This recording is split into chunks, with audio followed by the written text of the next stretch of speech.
Bienvenidos a su canal Rivereando. En esta ocasión analizaremos el tema de improcedencia. Tan importante tener claras estas causales o hipótesis jurídicas a la hora de iniciar la elaboración de una demanda o de un recurso. Comenzamos.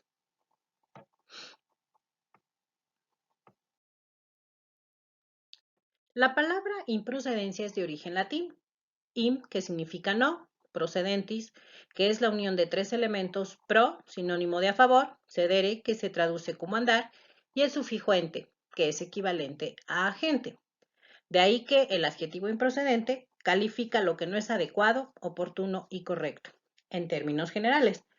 Pero en la realidad jurídica y derivado de mi experiencia laboral, considero que improcedencia son las hipótesis jurídicas que impiden al juzgador, ya sea un juez, un magistrado o cualquier otra autoridad, para analizar una petición que puede ser presentada en forma de demanda o de recurso, ya sea por un gobernado, por su representante o por cualquier persona que pueda ir a juicio, que tenga esa capacidad legal para ir a un juicio.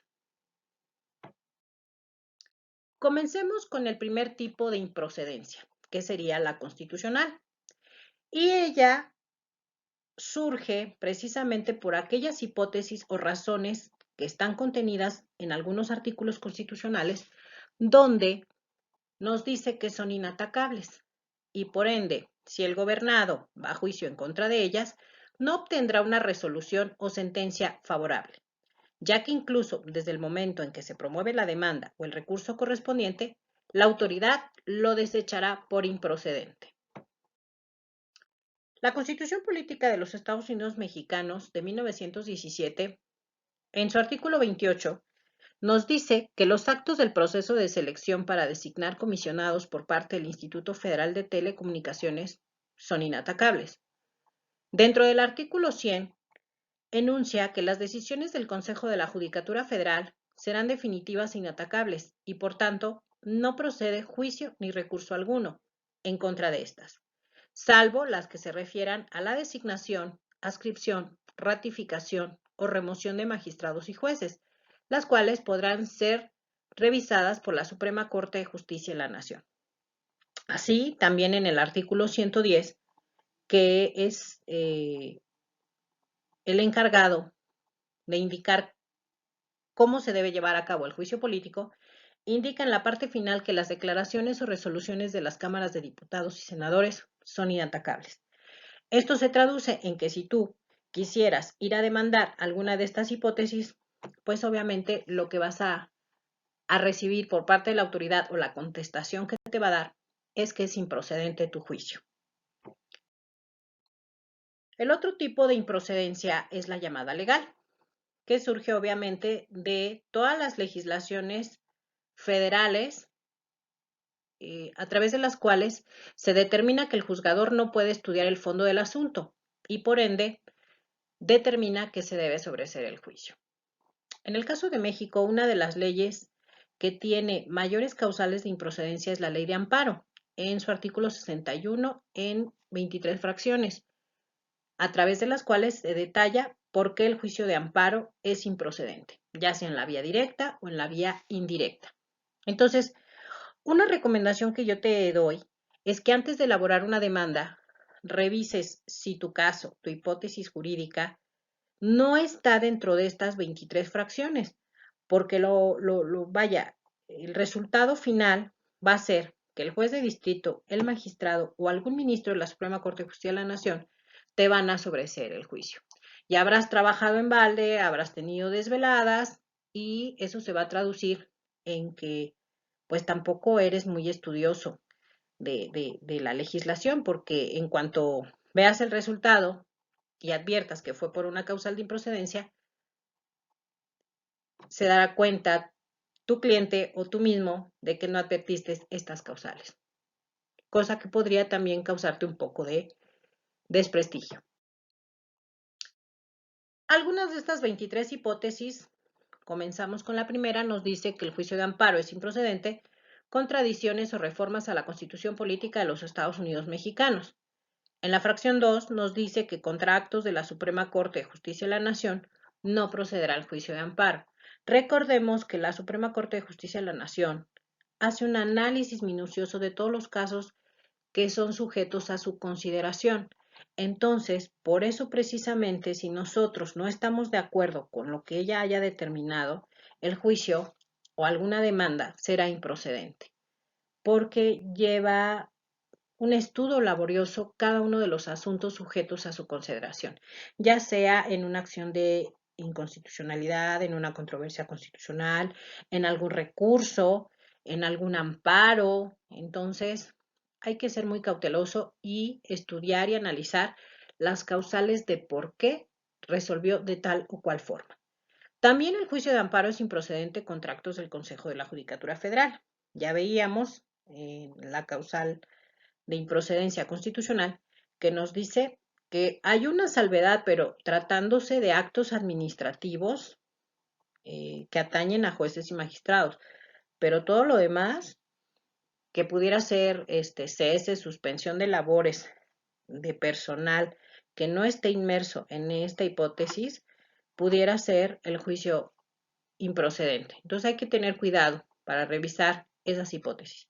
La cuarta fracción nos dice que el juicio de amparo es improcedente contra las resoluciones dictadas por el Tribunal Electoral del Poder Judicial de la Federación. Entonces, bueno, son 23 fracciones, sin embargo, no nos vamos a detener a hacer análisis de cada una de ellas, pero tú sí tienes la oportunidad de checar tu ley de amparo y revisar cada una de estas fracciones. Es de vital importancia, insisto, para la elaboración de una demanda o de algún recurso. Otro tipo de improcedencia que encontramos es la jurisprudencial. Estos son los criterios que emanan de la Suprema Corte de Justicia de la Nación en pleno o en alguna de sus dos salas, también a través de los plenos de circuito o del Tribunal Electoral del Poder Judicial de la Federación, donde se indican las hipótesis o casos por los cuales los juicios o asuntos sujetos a su análisis son improcedentes. Entonces, hay que atender a estos criterios, ya que son obligatorios tanto para los juzgados, para los litigantes y para el público en general. Entonces, estos criterios que van surgiendo día a día a través del análisis de casos jurídicos también son de observancia obligatoria. Tú no puedes ir a promover un juicio, una demanda, a sabiendas de que existe una jurisprudencia que te lo impide. Entonces, incluso pudiera ser sujeto a alguna sanción, alguna multa o, bueno, te puede configurar también un delito por declarar con falsedad. Entonces, ten cuidado con esa situación. Y aquí yo te proporciono dos ejemplos de este tipo de improcedencia.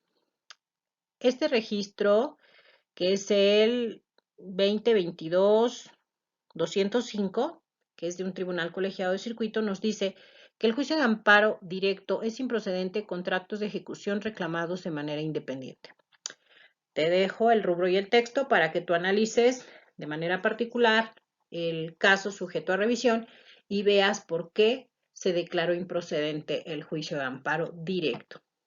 Asimismo, otro ejemplo de improcedencia, pero en el juicio de amparo indirecto, nos dice esta jurisprudencia que es de la primera sala, la Suprema Corte de Justicia de la Nación, que se actualiza de manera manifiesta e indudable la causa de improcedencia prevista por el artículo 61, fracción 23, en relación con el diverso 5, fracción 2, interpretario contrado sensu, ambos de la ley de la materia, cuando el acto reclamado consiste en la negativa de los agentes del Ministerio Público de reducir la pena prevista para el delito de que se trate durante la tramitación del procedimiento especial abreviado. Insisto, estos casos sometidos a consideración de los tribunales, de las salas de la Suprema Corte de Justicia de la Nación, del Pleno o del Tribunal Electoral del Poder Judicial de la Federación, son asuntos que surgen en la cotidianidad.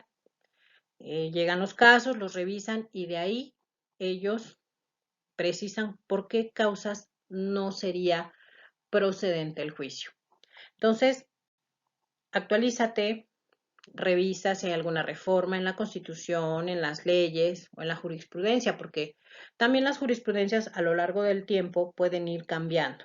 Entonces, qué mejor que estés actualizado constantemente para tener resultados favorables y de calidad. Pues esto fue, a grosso modo, el tema de improcedencia. Espero que sea de interés y sobre todo que te sirva tanto como estudiante, como litigante o como público en general, para que hayas disipado algunas dudas. Estoy para servirte y agradezco tu atención. Soy la doctora Silvia Elian Rivera Rodríguez y este es tu canal Rivereando.